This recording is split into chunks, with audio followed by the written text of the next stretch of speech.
Have you wondered what it's like to visit wild horses in Wyoming in the winter? If so, this episode is for you. I'm your host, Carol Walker, and let's get started. Welcome to the Freedom for Wild Horses podcast, the place to find out about wild horses in the American West and what you can do to help them stay wild and free. If you love wildlife, wild horses, and the freedom that they stand for, this show is for you.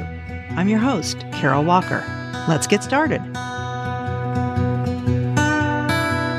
Visiting wild horses in the winter is wildly unlike going at other times of the year. Picking a time to go can be really complicated. Is there snow? And is it cold enough that the ground is frozen so you don't get stuck in the mud? How cold is it? If it's below zero, do you have the right clothing to make sure you don't freeze? Is it windy? And if so, are the roads drifted in so that the snow is too deep to pass or you could get stuck? These are some of the questions I ask myself when preparing for a trip in the winter. Last week was a polar vortex, and it was below zero at home, but with a forecast of warming up, so I decided to take my chances. Every day over the week before, I checked my Wyoming 511 road conditions app to make sure that the roads were clear, and they were. So first, I traveled to Rock Springs, which has the most wild horse herds around it in Wyoming. The very first thing I did after I arrived was go to the Rock Springs Bureau of Land Management corrals to take a look at the White Mountain horses that had been rounded up in August and were still at the facility. The staff had still not finished processing the horses, which consists of putting them through a squeeze chute, freeze branding them, giving them shots, calculating their age, and usually in the past, but apparently not anymore, giving them a neck tag with their number on it. Why they have discontinued the use of neck tags, I do not know. It has been essential for identifying horses in the past when trying to get families back together. There were so many times I remembered searching desperately through my binoculars to get that number so the horse could be adopted. The horses overall looked to be in good physical condition. They were standing in the corrals quietly while a few youngsters ran and played. I recognized some of them, and once again was very sad to see them there. I went to the BLM field office to get answers about when they would be available for adoption, and then I got the date of the in-person event at the Rock Springs Corrals, April 19th. At the corrals were also the 4 McCullough Peaks mares and their 3 foals that had been born at the facility. The 4th had died during gelding. They would be offered for adoption at the next online corral, which would be starting March 11th. The next morning, I set out before dawn down Highway 430 to visit the wild horses in Saltwells Creek. I had my heavy coat, boots, toe warmers, gloves, scarf, and chains in the back. I was ready. When I turned off the highway and started driving down the dirt road, there was a lot more snow than in town. The temperature was -1, according to my car, and the road was not wet, but not snow-packed either. I started looking for horses with my binoculars beside me. I love being out before dawn because there's a soft pink and blue glow above the horizon and in the clouds that is just magical. I started seeing stud piles on the road.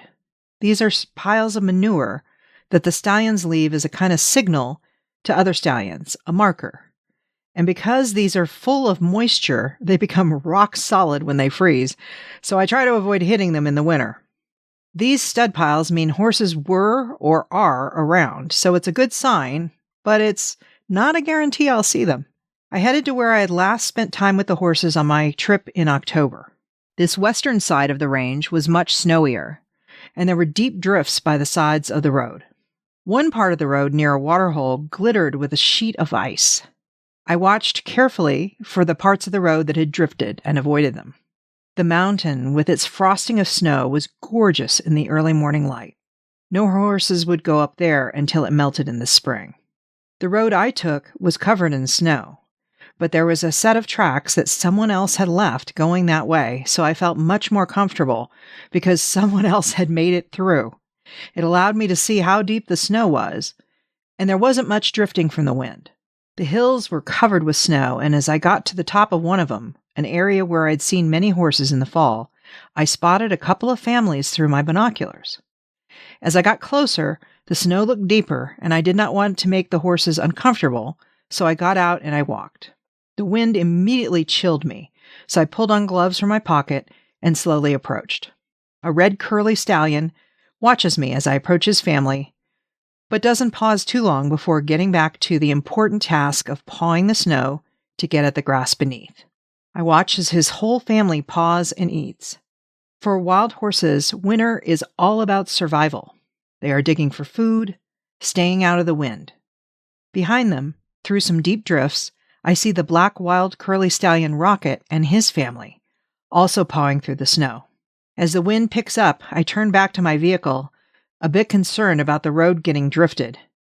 So I say goodbye and head out. Some snow had blown across my tracks, but not much, and I soon return to Aspen Mountain Road. As I drive, I see horses across the road, but not near any two tracks, so I use my binoculars to glass to see if I can identify any of them. Jack of Hearts, with his wide blaze, is easy to identify.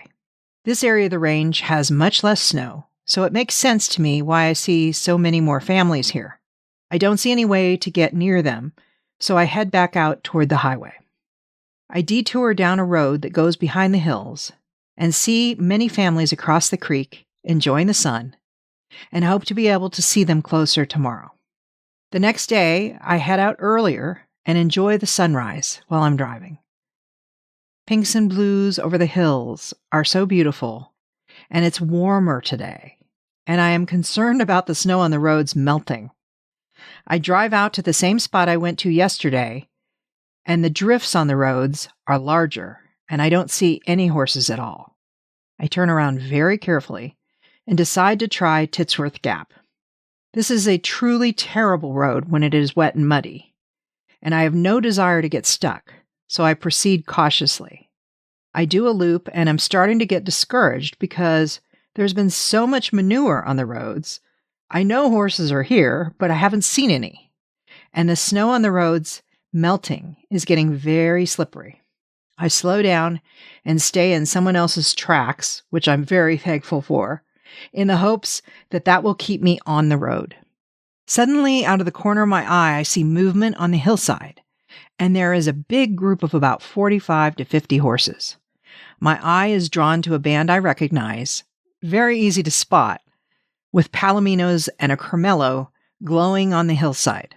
I also see Medicine Man, a flashy bronze-colored pinto stallion who lost his family in the 2021 roundup, and who is sparring with another stallion, clearly interested in winning a mare. Whinnies echo off the canyon, and most of the horses now begin moving together. There are dappled grays, palominos, bays, browns, sorrels, blacks, and pintos, a rainbow of horse colors moving across the hillside. I watch until all of them have gone, happy to have spent this time with them, and relieved to get off this snowy, slippery road. On the way back to town, I get off the highway onto another entrance to the herd management area, just a couple miles north, where I'd seen a lot of horses the previous day through my binoculars. I drive up the road, seeing a couple of families a long way away. Once I turn around, before reaching the ranch, which has the nastiest, gummiest stretch of road, I start seeing more horses as I approach the highway. A Palomino stallion is leading his sorrel family across the road, and I sit on the snowy ground and watch them, and they watch me in return. The youngest, with a big bald face, peeks around his mom, and then they walk on. As I drive out to the highway, I see dozens of horses all together. The next day, I drive to Rollins. I'm determined to find my old friend Looking Glass, the leopard Palomino Appaloosa stallion I have been following for the past 7 years, even though he's notoriously hard to find until late spring. The last time I saw Looking Glass was in October. I saw him through binoculars, head down, a huge rip in his side with blood on the ground underneath him. He was all alone. The bay mare and foal he had won after losing his big family last winter were nowhere I could see. I drove around for almost an hour trying to find a 2-track that could get me closer to him, and I finally left for home in tears, hoping that horrible wound would heal. I found the range uncharacteristically dry for February. It's been a very mild winter for the Red Desert Complex, and the only snow I could see was on the tops of Green Mountain, Crooks Mountain, and the ridges on Antelope Hills, and sometimes decorating the sides of some of the two tracks. It made driving around on the roads and most of the two tracks easy, but I'm very concerned about a drought. I looked in all the places I'm used to seeing Looking Glass and the families and bachelors he hangs with to no avail, so I continue up Crooks Mountain Road. There's a massive black cloud that is moving northwest as the wind picks up, and not wanting to get stuck if it storms hard, as can happen out here, I let the big cloud chase me north. I turn onto Barrel Road and spot a new family I've not spent time with before. A gorgeous long-maned buckskin stallion, a dappled gray stallion who's dogging him, and a gorgeous black and white pinto mare who cuddles up to a gray filly. They are down a two-track that looks snowy and a little muddy, but I decide I'll chance it. I stop my car well back and watch them. There are two faded gray pinto mares who are grazing well behind the rest of the band, and they ignore me and keep grazing. The black and white mare stays close to the buckskin stallion, and he seems unconcerned by my presence, and his long mane blows in the wind. The gray stallion keeps a respectful distance. I sit with them for a while until they graze off slowly. I look for some other families that I know without luck and decide to go into an area I have spent little time in since the black clouds seem to be staying south. I turn down a two-track in Crooks Mountain, not certain if I will find horses today or not, but willing to try. There's another black cloud over here, and just as I spot a large group of horses, I start to lose the sunlight. I see a black stallion chasing a bay bachelor and his cohort, a pale buckskin, away from his family. Then off to my left, I see another family with Gruya and sorrel mares, a black yearling, as well as a cremello. They start walking toward me. The wind is whipping hard, and I try to steady myself and my camera. The stallion is a big bay with a white squiggle on his forehead, and he brings up the rear. They stand watching me for a while, as that big cloud keeps getting closer. So I thank them and head back to the highway. The next day, it's supposed to be extremely windy, 25 to 35 miles an hour with 50 to 60 mile per hour gusts, so I get up very early and decide to spend as much time out with the horses as I can. I go back to that two-track in Crooks Mountain, hoping to spend more time with the horses while I have sun. I go back to the same area and don't see any horses, so I keep driving. Through my binoculars, I see pintos and others in a group, so I find another two-track heading in the right direction. There's a gorgeous red pinto stallion whose body is mostly white with a red head. I am an absolute sucker for pintos, so I'm delighted to see them. There's a pinto mare in her foal, as well as a buckskin, a bay, a gruya, and a black. The stallion is not happy to see me, however, moving away and looking nervous, so I turn around and I head to another area. Up an old mining road, I see a gorgeous faded gray pinto mare with the softest eyes. Her gray stallion is young, his coat still dark, and she has a yearling gray colt, and there's a bay pinto mare with a yearling gray pinto filly. I stay in my vehicle as they are near the road, and they seem comfortable with me there. It's wonderful to encounter a family new to me who's willing to let me spend time with them. As they move into the trees, I turn around and head out. On the way down the road, I encounter the buckskin stallion's family again, and when I get out of my car, I see grapple on the ground, which is granular snow pellets. I watch the family, who stand quietly, and the buckskin stallion and the gray stallion get into a mild dust-up, with the buckskin reminding the gray who is boss. At one point, I almost get blown over with a strong gust of wind, so I walk back to my vehicle. Before I go, I see something white moving down the road, and it's the stallion Orion and his family. One of my favorites, an older gray stallion who survived the terrible winter of 2021 to 2022, and I'm delighted to see him. His coat has lost its dapples and is now completely white. The next morning is the last day of my trip, and I decide to get up early pack the car, and go to Crook's Mountain again. I don't see any horses at first, so I go up on a hill to get a better vantage point. I see quite a few horses in a long draw at a distance, but can't figure out how to get to them. As I'm heading out, I see horses running near the road. They seem to be headed to where the horses in the draw were, so I found a 2-track that allows me to watch them as they run by. It's an amazing sight watching 40 or so horses run, until I realize they are running from a yellow plane that is flying very low over them. I get a shot of the plane, and it pulls up when it sees me. The horses who had stopped before the plane was overhead start running again. And then I see the family with the cremello also running. They are all now heading to the draw. I later find out that it's a plane doing predator control, clearly not following the rules and chasing the horses. I decide to head down Crook's Gap Road and see if I can find some of my favorites.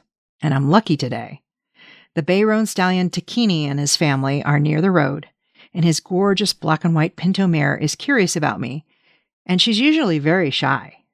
The 2 unrelated pinto mares come up beside her, and finally Takini comes up with the black and white mare's pinto colt following him.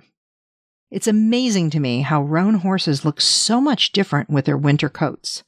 Takini is so dark he looks black, and if I didn't know, I would never think he was a roan.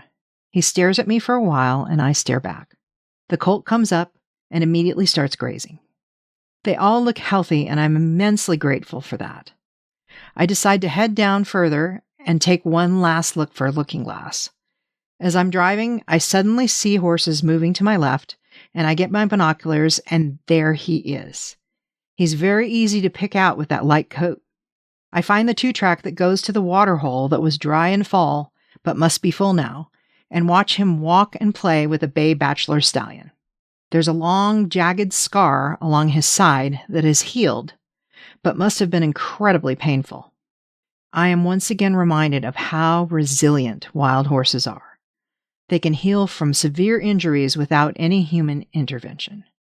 As I drive up to the frozen water hole, I wait for 4 other bachelors to come in, including a young 2-year-old bay blanket Appaloosa. These 5 clearly know each other. After the gray stallion tries to break the ice, they all walk over to the tank for a drink.